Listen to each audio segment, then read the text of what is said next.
विचार सत्संग में सभी साधकों का स्वागत है। आप अपने दैनिक जीवन में देखते हैं कि भगवान की जो कारीगरी अनंत है, और आप महसूस करते होंगे तो करनी चाहिए, क्योंकि आप आध्यात्म के क्षेत्र में आ गए हैं। मैं आपको 2-3 ऐसी बातें बताऊंगा जहां आपका ध्यान नहीं है, आप ध्यान कर सकते हैं। तो अनंत कारीगरी भगवान ने इस धरती में ही नहीं, चारों तरफ फैला के रखी है। एक दो बात करते हैं, चलो आगे। देखिए, जो बच्चे पैदा होते हैं ना हमारी दुनिया में, अगर 105 लड़के पैदा होते हैं तो भगवान 100 लड़कियां पैदा भी करते हैं। इसका मतलब क्या है? भगवान जोड़ा बनाते हैं। 105 लड़के तो 100 लड़कियां पैदा होंगी। कोई सोचेगी मैं चाहूं तो दवाई खा के इत्यादि लड़का हो जाए, लड़की हो जाए, ऐसा कुछ नहीं हो सकता। परमात्मा चाहता तब होता है। और इसका मतलब है कि ईश्वर ने सबके लिए एक जोड़े बनाए हैं दुनिया के अंदर। आप देखिए, पेड़ है, पेड़ सारे गोल मिलेंगे आपको। गोल क्यों होते हैं? कि अगर वो चौकोर होंगे, आपने सब देख, सारा कोई पेड़ आपको चौकोर नहीं मिलेगा, गोल मिलेगा। अगर वो चौकोर होंगे तो धरती की जो स्पीड है ना, एक सेकंड में जो घूमती है 28.4 किलोमीटर, राउंड में हम 29 किलोमीटर कहते हैं, उसकी गति धीमी हो जाएगी। भगवान के कार्य में दिक्कत आएगी। इसने सारे के सारे उसने पेड़ गोल बनाए हैं, और सारे पेड़ उसने हरे बनाए हैं। कभी आपने वैसा पेड़ देखा होगा, फूल भले उसका नीला पीला होगा लेकिन होता वो हरा है। क्यों हरा होता है? कि एक्चुअली क्या होता है, ये जो सूरज के अंदर जो रंग होते हैं, 3 रंग होते हैं सूरज के अंदर। सूरज के अंदर मुख्य रंग है, 3 रंग है। एक तो होता है लाल, एक होता है हरा, और एक होता है नीला। 3 रंग। अनुभव कुछ कहना चाहते हैं आप? नवदा भक्ति। अच्छा अच्छा अच्छा, सॉरी। हाँ, चलो मैं करता हूँ शुरू। ओके ओके, ठीक है। तो 3 प्रकार के रंग होते हैं जो सूरज से निकलते हैं, लाल, हरा और नीला। लेकिन जब हमारे वायुमंडल में आते हैं, वो जो ओजोन परत जो हमारे ऊपर छतरी बनी हुई है ऊपर, उसे जो क्रॉस करते हैं तो वो 7 रंगों में बदल जाते हैं। ठीक है, जैसे एक सफेद रंग हो जाता है, पीला होता है, बैगनी होता है, नारंगी होता है। अच्छा, दिखता मगर हमको सबसे ज्यादा धरती के अंदर हरा रंग है। तो पेड़ों में हरा रंग होता है ना, तो क्या होता है कि हरा रंग जो होता है, परमात्मा ने सूरज के अंदर हरा रंग जो बनाया है, वो जब नीचे आता है तो वो सबसे हल्का होता है। एक्चुअल में हल्का होने से क्या होता है कि पेड़ सारे रंगों को ऑब्जर्व कर लेता है, अपने अंदर ले लेता है, सोख लेता है इन सब पेड़ों को, सब रंगों को, सॉरी, सारे रंगों को सोख लेता है वो पेड़। लेकिन हरा रंग बहुत ही हल्का होता है, उसको फेंकता है बाहर वो। तो जिसको उसने ऑब्जर्व कर लिया, उसने जिसको ले लिया, तो वो तो खत्म हो गया ना। जिसको बाहर फेंकता है वो हरा रंग होता है। क्लोरोफिल होने की वजह से, क्लोरोफिल एक केमिकल है जो उसके अंदर होता है सूरज की किरण के अंदर, तो उसको बाहर फेंकता है, फेंकता रहता है, फेंकता रहता है। क्योंकि सूरज की किरण तो लगातार आ रही है ना। सूरज की किरण का तो, सूरज की जो किरण है उसका तो Sunday Monday Tuesday Holi Diwali नहीं है ना, वो तो लगातार आ रही है। तो लगातार आ रही है और लगातार फेंक रहा है। ये कारण है कि हमें सारे के सारे रंग हरे नजर आते हैं पेड़ के अंदर। ये पेड़ की खासियत है। बाकी जगह पे तो हरा रंग गिरता है तो ऑब्जर्व हो जाता है, धरती में गिरता है ऑब्जर्व हो जाता है, लेकिन जब पेड़ पे गिरता है तो उसको रिफ्लेक्ट करके वो आगे भगा देता है वो। अच्छा, चलिए उसमें भी चलते हैं। लेकिन मैं थोड़ा एक चीज पहले बता दूं आपको कि आज एक्चुअली क्या है, एक बड़ा इंपॉर्टेंट डे है। वो है जो सिखों के जो 5वें गुरु है ना, सिखों के जो 5वें गुरु है अर्जन देव जी। अर्जन देव जी का आज शहीदी दिवस है। तो सिखों के जो 10 गुरु हैं, आप जानते हैं, उनमें जो पहले नानक जी थे, उनमें 3 गुरुओं का बहुत ज्यादा महत्व है। नानक जी का पहला, 5वां अर्जन देव जी का, जिनका आज शहीदी दिवस है। 10वां गुरु गोविंद सिंह जी। 5वें जो अर्जन देव जी जिन्होंने आज बलिदान दिया था, वो उन्होंने स्वर्ण मंदिर अमृतसर का, आपने देखा भी होगा, अमृतसर का स्वर्ण मंदिर उन्होंने बनाया था। तो अकबर का बेटा जो जहांगीर था, इसने क्या किया, एक्चुअल में क्या होता है, आज ये प्रारंभ से लेकर के आज तक और हमेशा रहेगा, जो गुरु बनना होता है बड़ा कठिन काम है। गुरु बनना कोई फैशन नहीं है, एवरेज में चढ़ना आसान है, गुरु बनना बहुत कठिन काम है। कांटों के ताज से भी बड़ा ताज है गुरु बनना। तो जो जहांगीर का बेटा था, 4 बेटे थे इसके, जहांगीर का बेटा जो खुसरो था, खुसरो मिर्जा, अनुपम जी, वो खुसरो नहीं जो निजामुद्दीन में जो उनके शिष्य थे ना, खुसरो वाले खुसरो नहीं, वो तो अमीर खुसरो थे। ये खुसरो मिर्जा हैं। तो खुसरो मिर्जा इनका सबसे बड़ा बेटा था जहांगीर का। अकबर के बेटे जहांगीर का 4 बेटे थे इसके। एक खुर्रम भी था, खुर्रम, जिसको आप शाहजहां के नाम से जानते हो, जिसने ताजमहल बनाया है। 2 और बेटे थे इसके, उनका नाम मुझे इतना ध्यान नहीं है। तो उसने क्या किया, खुसरो ने अर्जन देव जी को अपना गुरु बना लिया। जब गुरु बना लिया तो एक दिन उनके पास आया वो, अब गुरु थे उनके वो अर्जन देव जी। तो उनका एक बड़ी समस्या है मेरे सामने। कहते क्या? कहते मेरे जो पिताजी हैं जहांगीर, मेरा अधिकार छीन रहे हैं। कहते क्या? कहते मैं सबसे बड़ा हूं, तो युवराज तो मुझे बनना चाहिए ना, मैं उत्तराधिकारी हूँ राज का, लेकिन ये खुर्रम को बनाना चाहते हैं। कहते क्यों? कहते नूरजहां जो दूसरी पत्नी है, उनका बेटा था खुर्रम एक्चुअल में, उसको बनाना चाहते हैं। कहते नहीं, देखो श्री कृष्ण जी ने यही कहा था, अपने अधिकार के लिए लड़ो, तो आप जाकर उनसे बात करो। अब खुसरो 2 कदम थोड़ा आगे चला गया, उन्हें बातचीत करी, क्या उसने एक्चुअली विद्रोह कर दिया अपने बाप के खिलाफ, सैनिक विद्रोह। क्योंकि होता है ना, कुछ टुकड़ी सेना होती है तो कुछ उन्होंने अपने में मिला ली, उसने विद्रोह कर दिया। तो ये थोड़ी प्रॉब्लम हुई। तो हुआ क्या कि उसने इसका इल्जाम लगाया इनके ऊपर, अर्जन देव जी के ऊपर, और बहुत कड़ी यातना दी। गरम तवे बिठाया, गरम रेत फेंकी, गरम तेल फेंका, और बाद में रावी नदी में उनको बहा दिया, नीचे फेंक दिया वहां पे।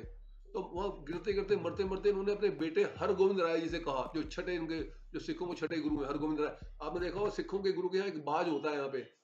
उनको उन्होंने आदेश दिया कि जाओ मुगलों के खिलाफ लड़ो। देखो, संत भी तलवार उठाता है, संत भी हथियार उठाता है जब हद हो जाती है। तो हद हो गई है, एक्सेस हो गया है, अब आप लड़ो। तो उन्होंने सेना बनाई, लड़ाई की, वो बात की बात है।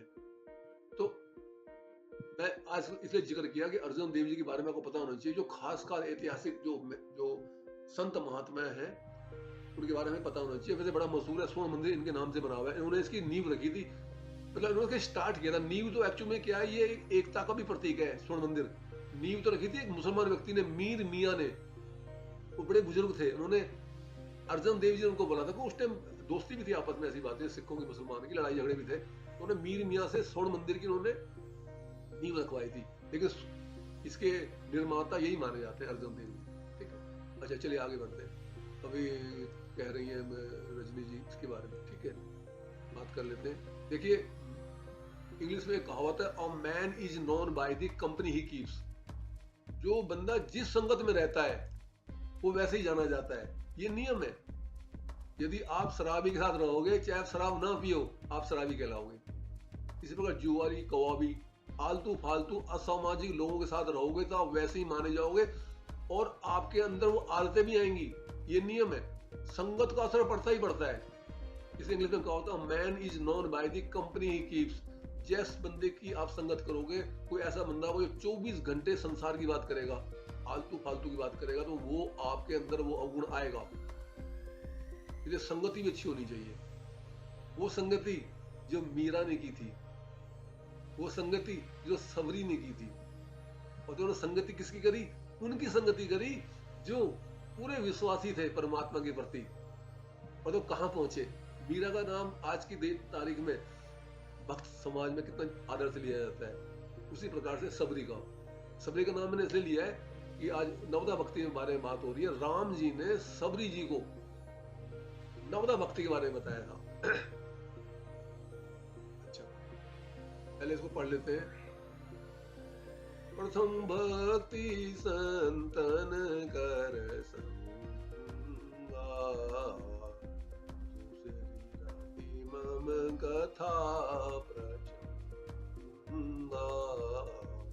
गुरुपद पंकज सेवा, तीसरी भक्ति अमान, चौथी भक्ति मम गुण गन करे कपट तज ज्ञान, मंत्र जाप मम दृढ़ विश्वासा, पंचम भजन सो वेद प्रकाशा, छठम शील व्रति बहु कर्मा, नित्य निरंतर सज्जन धर्मा, सातों में मोही में जग देखा, मोते संत अधिक कर लेखा, आठवां जथा लाभ संतोषा, सपने नहीं देखूं पर दोषा, नवम सरल सब सर्व छन हीना, मम भरोसे हरसन दीना। अरे प्रथम भक्ति संतन कर संगा, पहली भक्ति संतों का संग है। संतों का मतलब गुरुओं का, आचार्यों का, या उन लोगों का जो आध्यात्मिक है, जो धर्म के स्तर से जो ऊपर है। क्यों? क्योंकि अभी जैसे बातचीत हो रही थी कि जैसी संगति बैठिए तैसो ही फल होत। सत्संग क्या? संगत, सत्संग एक संगति तो है। आप यहाँ क्या सीख रहे हैं? परमात्मा के प्रति विश्वास, परमात्मा की गुणों की वजह से अच्छे गुण अपने जीवन में धारण करना, ये तो सीख रहे हैं आप। ये संगति है ये। लेकिन वही संगति हम ऐसे लोगों की करेंगे 24 घंटे जो संसार की बात करेंगे, 24 घंटे निंदा करेंगे, 24 घंटे चुगली करेंगे, 24 घंटे जो आलतू फालतू की बात करेंगे, जिसका कोई सिर पैर नहीं होगा, उसका अपना तो समय खराब होगा, वो तो अपना जीवन खराब करेगा, वो आपका भी खराब कर देगा। इसलिए राम जी कह रहे हैं सबरी से, सबरी को दिया उन्होंने निर्देश श्री रामचंद्र मानस में। आप राम सुग्रीव मैत्री का जो अध्याय था उसके अंदर आपको मालूम है, जब सीता हरण हुआ था, मैं इस पर नहीं जाना चाहता, जब सीता हरण हुआ था तो वो उनकी उनसे भेंट हुई थी। उन्होंने तो बताया था हनुमान जी से मिलो जाकर के। अब उनकी दोस्ती हनुमान जी से तो होगी सबरी की। उन्हें कहा था जाओ किष्किंधा पर्वत में मिलेंगे हनुमान जी आपको, वो आपकी हेल्प करेंगे, और राम जी भी है, लक्ष्मण जी वगैरह भी, जो भी है। सभी ने रास्ता बताया था, मतलब आगे का। ठीक है, अच्छा। तो संगति अच्छी थी उनकी, तो वो उनको इतना बड़ा ज्ञान दे रहे राम जी सबरी को। कह रहे दूसरी रति मम कथा प्रसंगा, मेरी जो कथा है, यानी ईश्वर के बारे में जो चर्चा है, जो उससे प्रेम करता है, यानी जो ईश्वर के बारे में सुनता भी है, जो वो भी नंबर भक्ति नंबर 2 में आता है। पहला, सबसे पहला नंबर 1 सत्संग को कहा है उन्होंने। सत्संग, ईश्वर का संग, संतों का संग, गुरु आचार्य का जन या संग, या फिर हाई लेवल के जो है उनका संग। तो उनका संग भी ईश्वर के बाद ईश्वर का ही संग माना जाता है, क्योंकि उनमें क्वालिटी होती है उनके अंदर। तो दूसरे में कह रहे हैं कि मेरी कथा में जिसको प्रेम होता है वो नवदा भक्ति 3 पे आती है, तीसरा कहते हैं 2 पे आती है। तीसरे में कहते हैं गुरु पद पंकज सेवा, तीसरी भक्ति अमान। देखिए ये थोड़ा सेंसिटिव मैटर है। तीसरी भक्ति जो है ये तीसरी भक्ति अपने जीवन में हर एक को नहीं मिलती है। जो तो बड़ा क्लियर है, गुरु पद पंकज, गुरु के चरणों के कमल, जो गुरु चरण के जो कमल है, यानी गुरु के जो पैर है उनको दबाना, या और उनकी साथ साथ उनकी आज्ञा मानना, दोनों बातें शामिल है इसके अंदर। ये भक्ति हर एक को नहीं मिलती है। ये भक्ति गुरु उसको देते हैं जिस शिष्य के ऊपर उन्हें 100% विश्वास हो जाता है कि ये आध्यात्म की लाइन को कभी नहीं छोड़ेगा, ये अध्यात्म को समझ चुका है, इसका जीवन इस आध्यात्म की लाइन में ही जाएगा, ये मुझे भी समझ गया है, आध्यात्म को भी समझ गया है, परमात्मा को भी समझ गया है। और उसके बाद यदि वो इच्छा करे, तो गुरु भी शरीर रूप में होता है, हे गुरुदेव आप थक गए, चलो मैं आपके चरण दबा दूं, तो गुरु फिर उसको वो सेवा देता है जो इतना योग्य होता है। जब अगर वो भी कहे तब, अगर वो ना कहे तो भी नहीं। ऐसे होते हैं, बहुत कुछ लोग होते हैं, बहुत कम होते हैं, मगर रेयर होते हैं, रेयर। तो तीसरी भक्ति हर एक को नहीं मिलती। चौथी भक्ति मम गुण गन करे कपड़ता ज्ञान, यानी चौथी भक्ति का आता है मेरे गुणों का जो गान करे, जो दूसरों को बताए भी। तो चौथा भक्ति नंबर 4 में आता है। मंत्र जाप मम दृढ़ विश्वासा, पंचम भजन सो वेद प्रकाशा। कहता है कि कह रहे हैं जो मंत्र का जो जाप है, जो गुरु जो नाम देते हैं, मंत्र होता है वो। वेदों से जो लिए गए जितने भी 10,528 समथिंग मंत्र हैं वेदों के अंदर, ऋग्वेद की बात कर रहा हूं मैं आपसे, उसमें से जो भी कुछ लेके जपता है ना, वो मंत्र कहलाता है। उसको तो विधि विधान से करना पड़ता है, लेकिन गुरु जो नाम देते हैं वो मंत्र होता है वो। और वो मंत्र उस वेद के मंत्र से ज्यादा शक्तिशाली होता है, क्योंकि वो तो आपने लिया है, आपने पढ़ करके, ये गुरुजन ने दिया है। जब वो देते हैं तो उसकी अपनी शक्ति होने के साथ साथ उनके जितने भी गुरु होते हैं, 10, 20, 50, 60 जितने भी, उन सबकी शक्ति और प्लस जो वर्तमान में जो गुरु है उनकी शक्ति कन्वर्ट होकर के उस शिष्य के हृदय में उतरती है। तो मंत्र जाप मम दृढ़ विश्वासा, जो मेरे ऊपर दृढ़ विश्वास करके जो मंत्र का जाप करता है गुरु से प्राप्त करने के बाद, वो 5वीं भक्ति कहलाती है। पंचम भजन सो वेद प्रकाशा, वेद माने जो वेद में जो प्रकाशित है, वेद में जो लिखा हुआ है, प्रकाशा में लिखा हुआ है, जो वेदों में लिखा हुआ है। क्या लिखा हुआ है कि 5वीं भक्ति जो है मंत्र जाप है, नाम जाप है। नाम जाप मंत्र जाप में कोई ज्यादा अंतर नहीं है। किसी को कंफ्यूजन हो तो 20 बार पूछ लेना। लेकिन गुरु जो नाम देते हैं वो जापी होता है, वो मंत्री होता है। वो छठदम सील बिरति बहु कर्मा,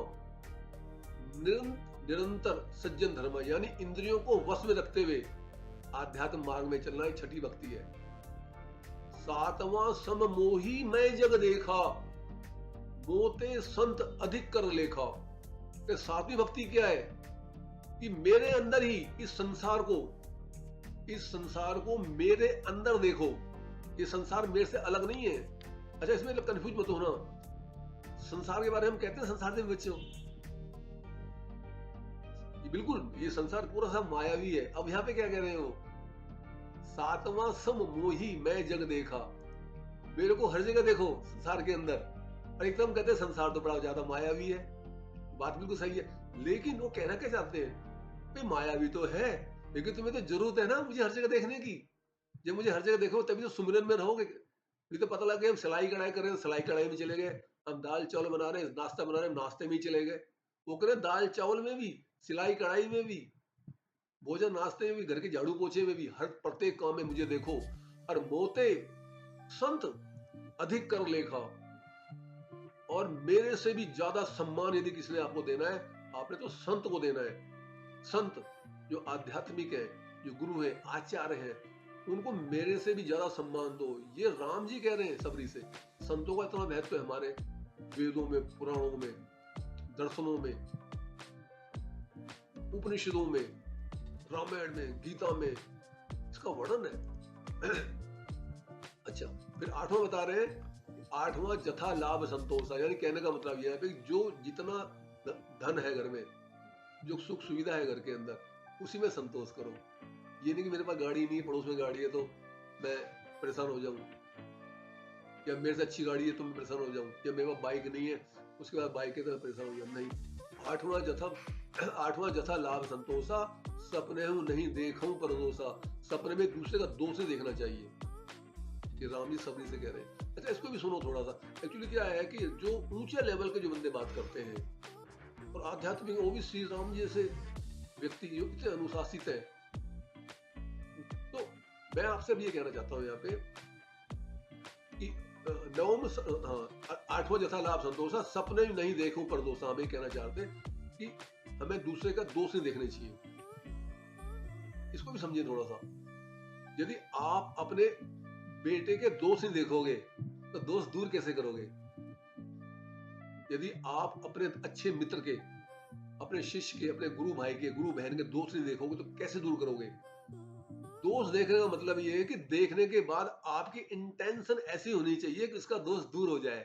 उसके लिए आप प्रयास करें, उसको नफरत न करें, उसे छोड़ के भाग ना जाए, उसके दोष देखें, लेकिन प्रयास करें सच्चा कि उस दोष का खत्म हो जाए। ये नहीं कि दोष देखे उसके और चुगली करनी शुरू कर दी, दाएं बाएं, ये तो अच्छा नहीं है, ये तो अच्छी नहीं है। ऐसे नहीं। सपने में नहीं देखूं परदोषा, यानी कहने का यहाँ पे भाव है कि सपने में भी ये भावना है कि मैं इसका दोष देखूं और फिर मैं लोगों को बताऊं कि ये आदमी अच्छा नहीं है, ये औरत अच्छी नहीं है। उसके लिए कहा गया है। आप अपने बच्चे के, इधर अपने हस्बैंड के परदोष नहीं देखोगे, ये तो गलत हो जाएगा ना। वो तो टाइम से घर नहीं आएगा। फिर आप क्यों, आप देखें, देखने का मतलब है ग्लांस करें, निहारें, फिर उनसे बात करें, भाई ऐसा अच्छा नहीं है, ठीक नहीं है। क्योंकि आपकी इंटेंशन उसको अपमान करने की थोड़ी ना है। आपका इंटेंशन उसको ठीक तरह से लाइन में लाने की, ताकि वो आपका खुद का ध्यान रखे, आपके बच्चों का ध्यान रखे। नवम सरल सब सन छन हीना, मम भरोस हिरस न दीना। बिल्कुल सरल बने, बिल्कुल सरल। सरल का मतलब जैसे भगवान सरल है। जब आती है ना 36 हो गए, मैं फिनिश करूंगा, चलो पता ही नहीं होता समय का। सरल बने, वो कहते हैं बिल्कुल सरल बने, क्योंकि भगवान सरल है। ऊपर से सूरज की किरण आती है हमारे, वो सूरज की किरण से हमारी धरती चलती है ना, रोशनी से, इससे इस रोशनी धरती में सारे काम होते हैं, बारिश सब इसी से होती है, गर्मी ठंड सब इसकी वजह से होती है। ये हमारे लिए जीवनदायी है सूरज जो हमारे लिए। तो जब ये सूरज की किरण हमारे पड़ती है तो सर पे चोट पड़ती है क्या? हमारे सर पे लगता है ठप, सब जोर से आवाज आती है सर पे? कभी नहीं आती। इतना सरल तो भगवान का एक सेवक है सूरज, जो यहाँ पे उजाला करता है, जो शक्ति ऊर्जा है। सन की जो किरण यहाँ पे गिर रही है, ऊर्जा है। भगवान ने इसके अंदर वजन नहीं बनाया। इसकी जो किरण आती है जिसको फोटोन कहते हैं, फोटोन, इसमें वजन नहीं है। हवा में वजन है, पानी में वजन है, सूरज की किरण में वजन नहीं है। वजन होता है सर पे लगता है ना हमारे। यही कारण है कि शीशे से भी अंदर आ जाता है, वो दीवार तोड़ के भी अंदर आ जाता है। धूप अंदर जाती है ना, शीशे को क्रॉस होके आ जाती है। और उसमें वजन होता, थोड़ा सा भी कुछ होता उसके अंदर, तत्व होता, संसारिक तत्व होता उसके अंदर यदि, तो शीशा रोक देता उसको। शीशा रोक नहीं पाता धूप को, आपने देखा होगा, क्योंकि उसके अंदर वजन ही नहीं है। उसके अंदर द्रव्यमान ही नहीं है, उसके अंदर वजन, मास नहीं है। उसके मास द्रव्यमान से कहते हैं, है ही नहीं उसके अंदर। सरल बनो और सुख में सुखी न हो और दुख में दुखी न हो, क्योंकि हम इसमें लिखे अगर हम सुख में सुखी हो गए तो हम दुख में दुखी जरूर होंगे। ये नियम है, संसार ऐसे ही चलता है। जहाँ चढ़ाई होती है वहाँ उतराई होती है, जहाँ ठंड होती है वहाँ गर्म होती है, जहाँ लाभ होता है हानि होती है, जहाँ अमीरी होती है वहाँ गरीबी होती है। ये संसार चलता ही द्वंद्व पे है। तो कह रहे हैं कि नवम सरल सब सन छन हीना, मम भरोस हिय हरस न दीना। यानी सुख में सुखी ना होना और दुख में दुखी ना होना। फिर लास्ट में कह रहे हैं कि नव महु एकव जिनके होई, नारी पुरुष सराचर कोई। कह रहा नौ महु, इन नौ में से यदि किसी के पास एक प्रकार की भी भक्ति है, नारी पुरुष सचराचर जो कोई, वो चाहे नारी है चाहे पुरुष है, चाहे सचराचर माने कुत्ता है, मेंढक है, घोड़ा है, हाथी है, मछली है, जो मर्जी है, यदि उसके पास ये भक्ति है तो उसका इसी जन्म में कल्याण हो जाता है। ओम।